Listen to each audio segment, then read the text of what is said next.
C'était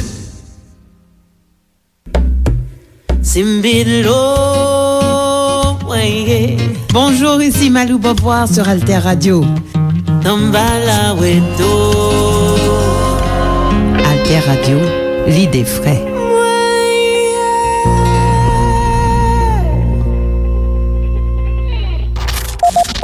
Information tout temps.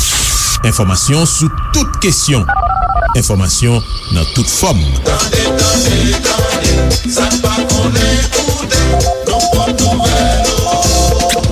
Information l'ennui ou la journée sous Alter Radio 106.1. Information ou n'al pi loin. Koumanouye. Merci pou tè trois côtés. Magazine qui fait un coup de flash. Coup de flash sous sa qui a passé dans le monde. Événement qui rentrait la caille. L'Ukraine ne fait tout simplement pas le poids face à l'armée russe. Bienvenue dans magazine événement sous Alter Radio 106.1 FM, alterradio.org ak diverses plateformes internet. Magazine événement toujours traité actualité internationale là chaque semaine pour aider auditeurs ak auditrices nous bien comprendre ça qui a passé sous scène internationale là. Finissement 2021, la Russie mettait des dizaines de milliers de soldats sous frontière Ukraine qui c'est un pays Europe de l'Est. La Russie très fâchée, il fait un pile critique sous Jean OTAN, c'est Organisation Traité Atlantique Nord qui c'est une alliance entre les États-Unis avec l'Europe occidentale a taillé banda tout près pays la Russie. C'est des dizaines de milliers de soldats, donc Russie a metté sous frontière Ukraine et il y a demandé est-ce que Moscou pourra le faire intervention tout bon en Ukraine ou bien est-ce que c'est une forme de poker que Vladimir Poutine, président russe, a joué. Les États-Unis, il a répété que la Russie pourra attaquer Ukraine, tension a monté. Et bout pour bout, président Ruslan Vladimir Poutine, ensemble avec président américain Joe Biden, ils viennent accepter ces dernières nouvelles, ils ont accepté pour rencontrer la semaine 21 février. Et c'est président français Emmanuel Macron qui fait toute démarche, qui fait diplomatie jouée et qui finalement joigne résultat ça. Mais il dit condition pour chita parler ça fait faut que la Russie pas envahi Ukraine. Alors ce conflit n'a parlé de l'île qui côté le sorti, qui intérêt qui caché derrière pour pays Russie et pour pays occidental yo.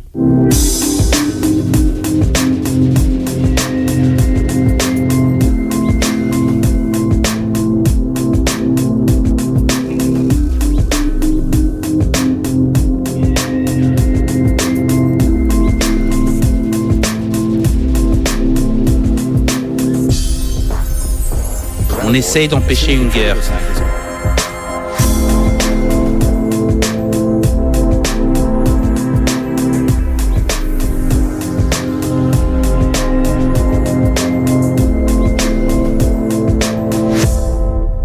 Président Biden avec président Poutine accepté Jean Montabdinon principe pour yo capable faire yon chita parler yon rumblé ensemble sous problème qui présentait jodia entre Ukraine avec la Russie.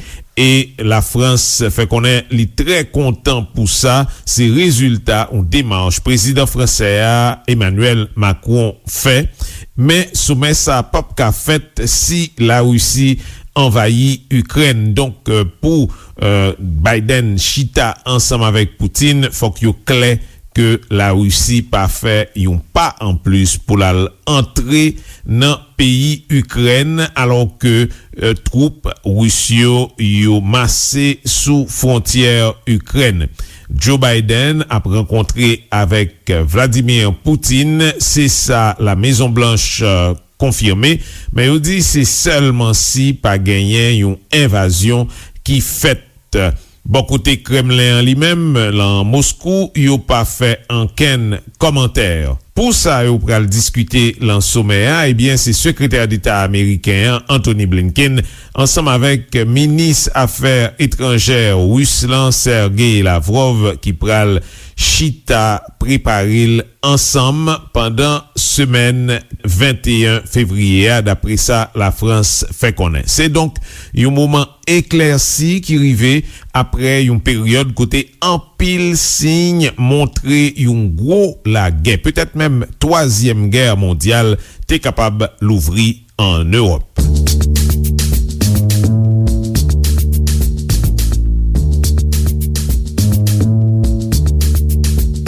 Cela fait des semaines que les États-Unis sont très alarmistes, qu'ils répètent que la Russie pourrait envahir l'Ukraine à tout moment. Et d'ailleurs, il y a quelques jours, Washington a prévenu que si la Russie envahissait l'Ukraine, eh bien, il y aurait des sanctions très sévères, notamment des sanctions financières contre des banques, contre des proches de Vladimir Poutine, et que, eh bien, dans ce cas-là, la Russie deviendrait un État paria. Alors, signe de la situation très tendue, Joe Biden se réunit ce dimanche avec son Conseil de sécurité nationale. C'est très rare qu'un président américain se réunisse avec ce Conseil un dimanche. Joe Biden qui a dit vendredi qu'il était convaincu que Vladimir Poutine avait pris sa décision d'envahir l'Ukraine et que cela se ferait dans les prochains jours. Mais le président américain qui a aussi dit et répété que la voie diplomatique était encore possible. D'ailleurs, je me suis entretenue il y a quelques jours avec le secrétaire d'État américain Anthony Blinken qui m'a dit que les États-Unis faisaient tout pour que la Russie adopte la voie de la diplomatie, qu'ils prennent le chemin du dialogue. Il m'a dit mais que si la Russie est bien décidé d'attaquer l'Ukraine, dans ce cas-là, les États-Unis seraient prêts en coordination avec les alliés européens. Et puis, signe que les États-Unis cherchent encore la voie diplomatique, Anthony Blinken va justement rencontrer cette semaine son homologue russe, Sergei Lavrov, pour tenter de le convaincre de choisir la voie diplomatique. Un sommet entre Vladimir Poutine et Joe Biden, avec Emmanuel Macron comme intermédiaire. Voilà ce sur quoi se sont mis d'accord les États-Unis et la Russie selon l'Élysée. Une rencontre qui ne pourra se faire que si Moscou n'envahit pas l'Ukraine et dont le contenu sera préparé par le secrétaire d'État Anthony Blinken et le ministre des Affaires étrangères Sergei Lavrov lors de leur rencontre du 24 février. Les États-Unis continuent de marteler que la Russie est sur le point d'envahir l'Ukraine tout en justifiant l'absence de sanctions au profit d'efforts diplomatiques. Nous continuons de faire tout ce que nous pouvons pour dissuader Poutine de suivre le cap sur lequel il s'est engagé. Jusqu'à la dernière minute, il y aura toujours une option pour lui faire machine arrière. On essaye d'empêcher une guerre. Dès que vous déclenchez des sanctions, leur effet dissuasif disparaît. Elles sont absorbées par le président Poutine.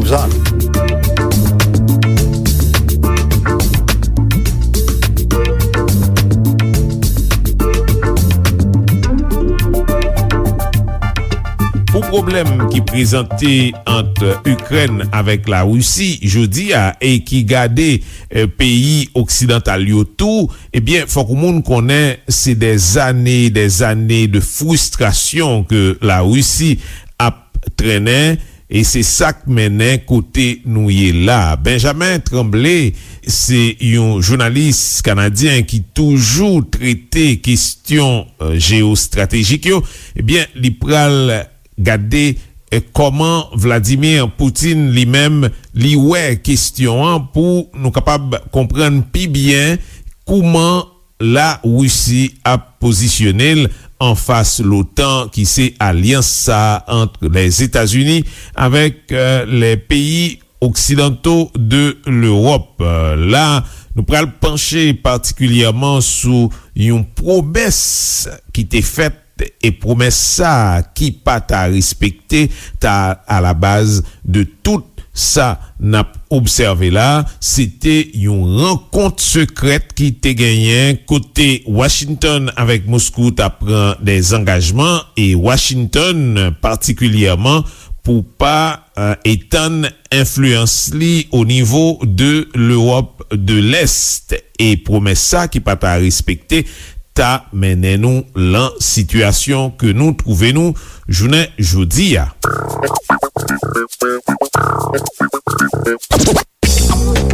Nous sommes en février 1990. Le mur de Berlin vient de tomber et l'Union soviétique est au bord de l'effondrement. James Baker, le secrétaire d'État américain sous George Bush, se rend à Moscou pour rencontrer le dirigeant de l'URSS, Mikhail Gorbatchev, et discuter de l'avenir de l'Europe et plus particulièrement de celui de l'Allemagne. C'est qu'avec la chute du mur de Berlin, on s'apprête à réunifier l'Allemagne de l'Est à l'Allemagne de l'Ouest, et l'URSS veut s'assurer que des troupes de l'OTAN ne seront jamais installées en Allemagne de l'Est. Selon la transcription d'un échange entre James Baker et Mikhail Gorbatchev ayant eu lieu le 9 février 1990, Baker a suggéré qu'en échange de la coopération de l'URSS pour la réunification de l'Allemagne ainsi que son intégration à l'OTAN, les États-Unis pouvaient garantir fermement que l'OTAN ne s'étendrait plus d'un seul pouce à l'Est. Voyant une opportunité de mettre fin à l'avancée de l'OTAN vers Moscou, Gorbatchev a accepté cette entente secrète.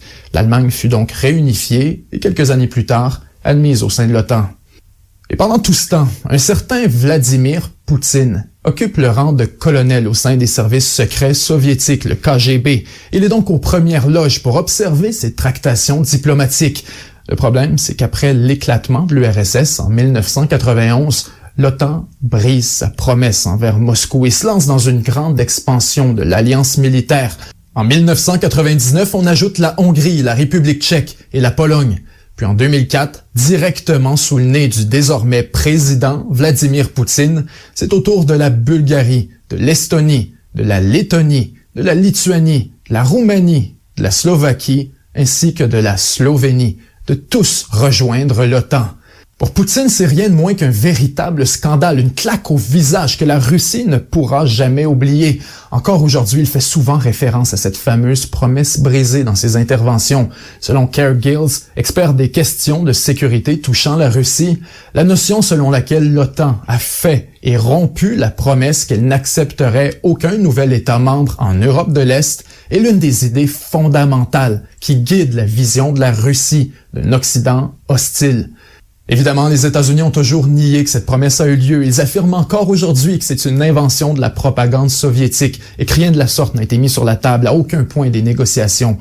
Or, des documents déclassifiés ont démontré plus tard que Poutine et les leaders soviétiques ont absolument raison.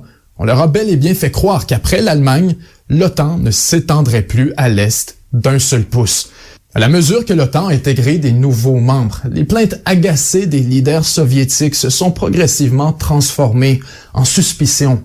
Poutine a dressé ces fameuses lignes rouges et prévenu que l'Ukraine, la Géorgie et la Biélorussie constituaient des États tampons entre la Russie et l'OTAN, qui ne devaient surtout pas être tournés contre la Russie, sans quoi elle serait forcée d'intervenir afin de briser sa camisole de force. Lorsque l'OTAN s'est mise à convoiter l'Ukraine et la Géorgie, deux États littéralement aux frontières de la Russie, Vladimir Poutine s'est rendu en personne pour rencontrer les dirigeants des pays de l'OTAN à huis clos, afin de leur servir un ultime avertissement. Largement ignorée dans la presse occidentale, cette rencontre marque pourtant un point de rupture historique majeur. Et les transcriptions des échanges sont carrément hallucinantes, surtout avec le recul et l'information qu'on possède aujourd'hui. D'abord, selon les transcriptions, Poutine a déclaré à ses collègues que Moscou percevait l'approche de l'OTAN aux frontières de la Russie comme une menace réelle et a promis des mesures adéquates. Il a laissé entendre que si l'OTAN continuait le processus pour intégrer la Géorgie, alors la Russie reconnaîtrait l'Abkhazie et l'Ossétie du Sud afin de créer une zone tampon entre l'OTAN et la Russie. Le président russe poursuit ensuite en parlant de l'Ukraine. En passant, qu'est-ce que l'Ukraine, demande Poutine? C'est même pas un État. Une partie de son territoire est l'Europe de l'Est et une partie importante, a été donnée par nous. Poutine suggère de manière très transparente que si l'Ukraine est admise à l'OTAN, alors cet État cessera tout simplement d'exister et la Russie pourrait commencer à reprendre les territoires qu'elle a donnés. Évidemment, ces deux avertissements ont été ignorés par les pays membres de l'OTAN et j'imagine que vous voyez venir la suite. En août 2008, quelques jours seulement après la rencontre à huis clos avec les leaders de l'OTAN, La Russie passe de la parole aux actes et envahit la Géorgie, infligeant une véritable humiliation à l'armée géorgienne. À l'issue des affrontements, cette dernière est complètement neutralisée et Poutine reconnaît deux nouveaux États tampons le long de la frontière russe, soit l'Abkhazie et l'Ossétie du Sud. Voilà donc chose faite pour le premier avertissement. Le signal de Poutine est clair, l'OTAN doit renoncer immédiatement et définitivement à franchir les lignes rouges de la Russie, sans quoi elle devra en assumer les conséquences.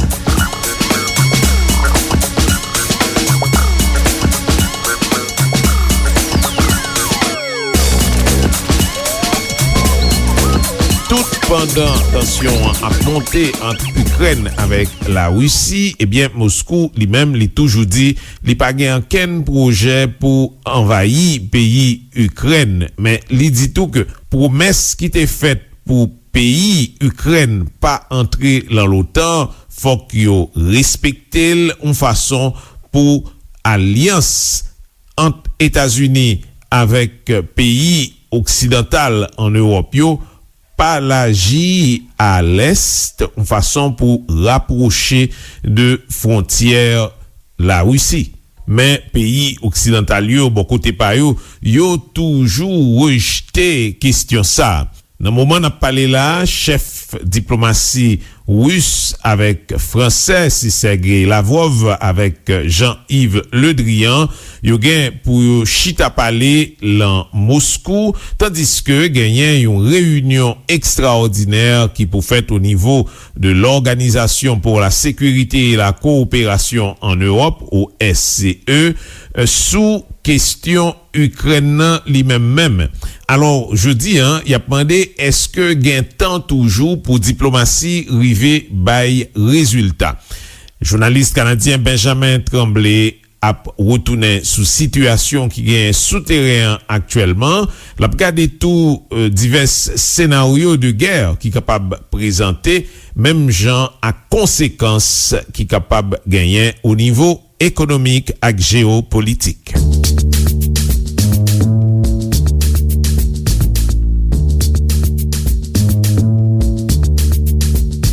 D'abord, il faut savoir que dans l'éventualité d'une invasion, l'Ukraine ne fait tout simplement pas le poids face à l'armée russe. Malgré des progrès importants au cours des dernières années, l'armée ukrainienne est encore aujourd'hui largement sous-équipée et sous-entraînée pour faire face à une invasion de la Russie.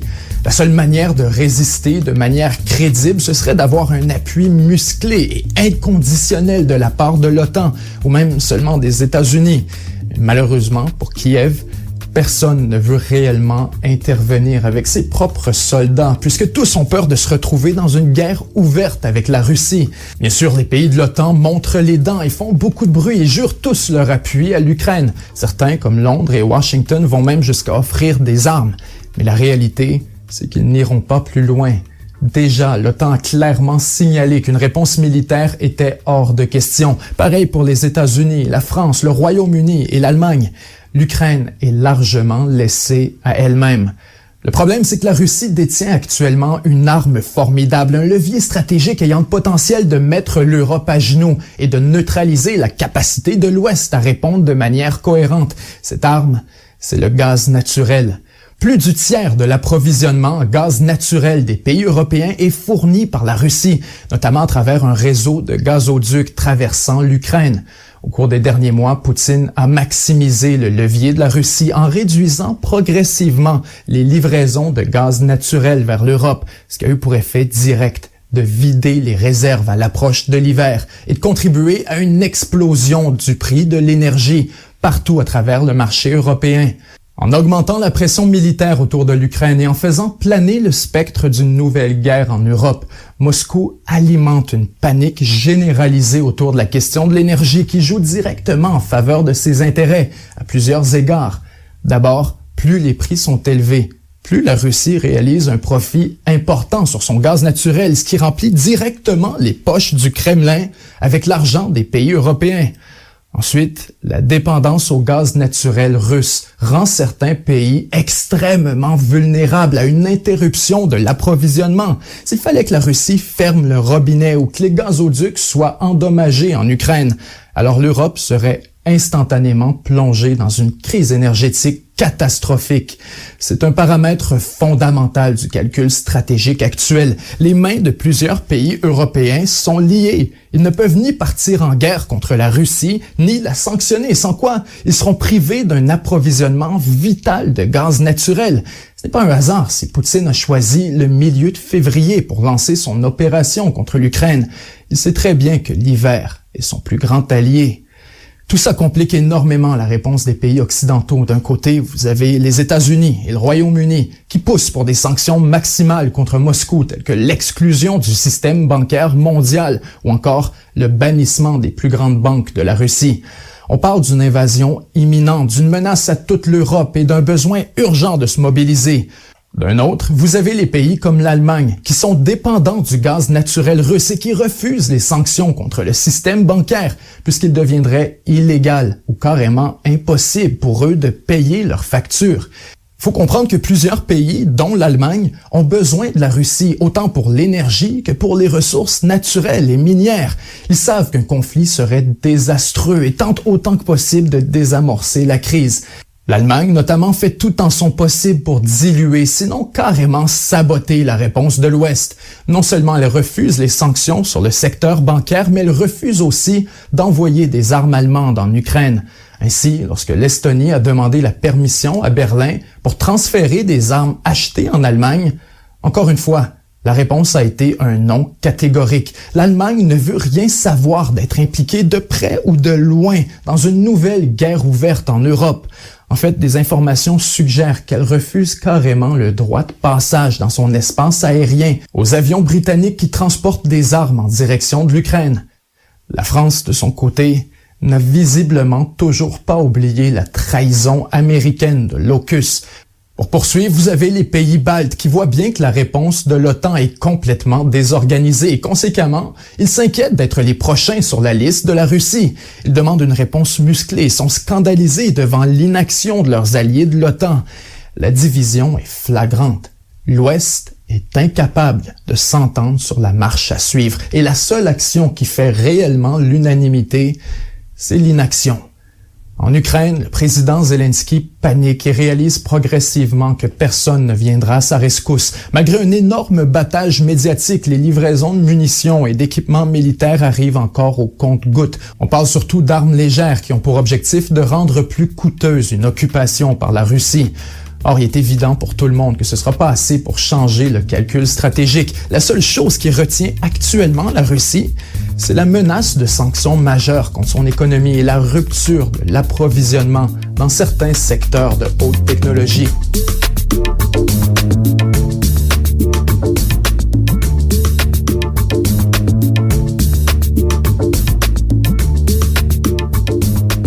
L'OTAN peut faire, et visiblement, ça semble être la stratégie en ce moment, c'est d'envoyer un signal à la Russie que l'invasion doit être contenue au territoire pro-russe.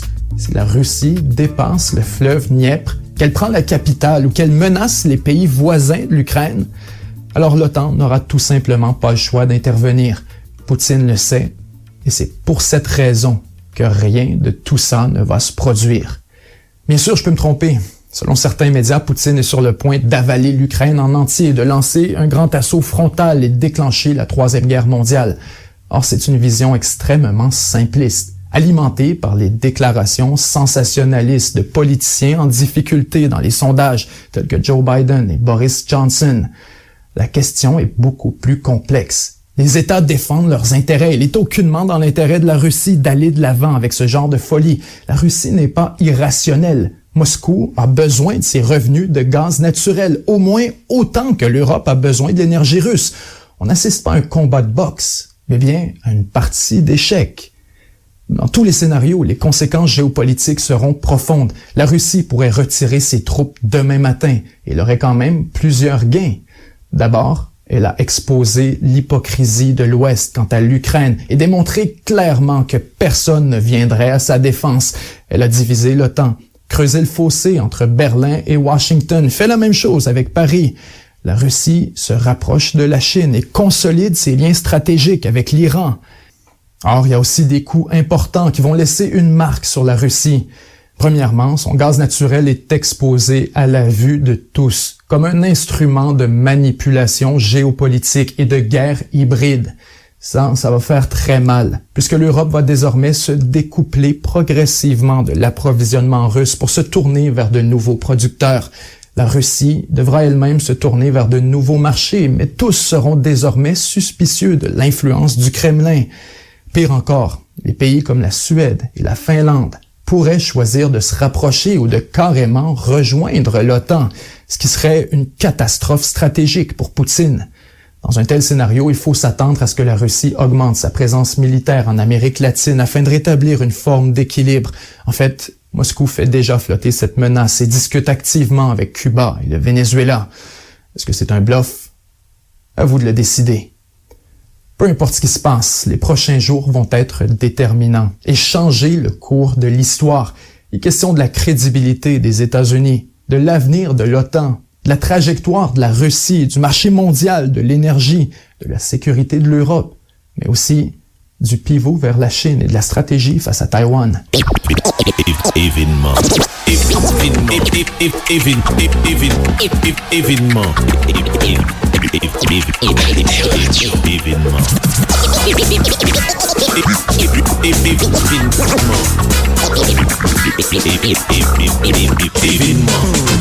C'est kon sa an ap fini magazine Événement ki toujou traité actualité internationale lan chak semaine pou aider auditeur ak auditrice nou yo bien comprendre sa kap passe sou scène internationale la. C'est des dizaines de milliers de soldats Russie al mette sous frontière Ukraine et il y a demandé est-ce que Moscou pral faire intervention tout bon en Ukraine ou bien est-ce que c'est une forme de poker que Vladimir Poutine, président russe, a joué. Les États-Unis, il a pédé répété que la Russie pral attaquer Ukraine, tension a monté.